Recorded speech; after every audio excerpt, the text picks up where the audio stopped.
नमस्कार. आपल्या सगळ्यांचे सोशल महाराष्ट्र न्यूज चॅनलमध्ये हार्दिक स्वागत. चला वळूया तर एका नवीन बातमीकडे. आजची बातमी. धुळे शहरात प्रथमच भारतीय जनता पार्टीच्या वतीने गणेशोत्सव साजरा करण्यात येत आहे. नूतन कार्यालयाच्या उद्घाटनाआधीच गणपतीची स्थापना करण्यात येत आहे. शहर जिल्हाध्यक्ष गजेंद्र अंपळकर यांच्या एक दिवस अगोदरच भव्य भाजपचा राजाची मिरवणूक काढण्यात आली. शहरातील श्रीराम मंदिरापासून या गणेश आगमन सोहळ्याची मिरवणूक काढण्यात आली. ढोल ताशाच्या गजरात पारंपरिक वाद्यावर नाचत मिरवणूक काढण्यात आली. तसेच गणपती बाप्पाच्या आशीर्वादाने येणाऱ्या स्थानिक स्वराज्य संस्थेमध्ये भाजपाचा विजय असेल असा विश्वास यावेळी व्यक्त करण्यात आला. यावेळी मोठ्या संख्येने भाजपाचे पदाधिकारी कार्यकर्ते यांनी सहभाग घेतला होता. आज भाजपच्या राजाची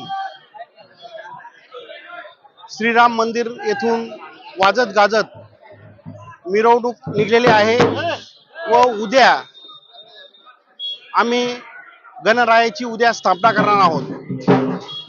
प्रत्येक चौकात प्रत्येकच कार्यकर्त्यांच्या चौकात गणपती असल्या कारणाने आम्ही ही मिरवणूक ही शोभायात्रा एक दिवस अगोदर काढली आहे आणि विसर्जन देखील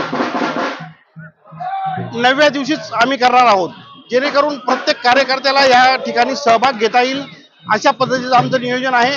आणि धुळे शहरात यापुढे माझी जोपर्यंत हयाती आहे तोपर्यंत भाजपचा गणपती कायम कसा बसेल यासाठी मी सतत प्रयत्न करणार आहे.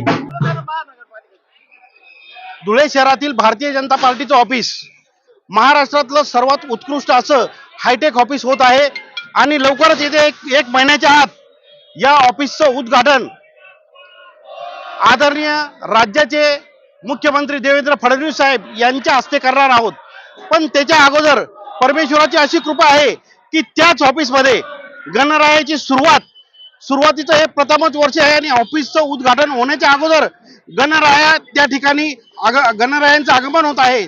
मला निश्चित खात्री आहे की गणरायाचं आगमन ही आमच्या भारतीय जनता पार्टीसाठी अतिशय शुभ घटना आहे आणि भारतीय जनता पार्टीचे हिंदू बहुल भागात 100% निश्चित सर्व सीट निवडून कसे येतील असा आम्ही प्रयत्न करणार आहोत.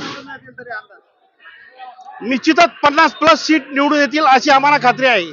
बातमी आवडल्यास चॅनलला लाईक व सबस्क्राईब करा व दररोज अशा नवनवीन बातम्या पाहण्यासाठी चॅनलला फॉलो करा. धन्यवाद.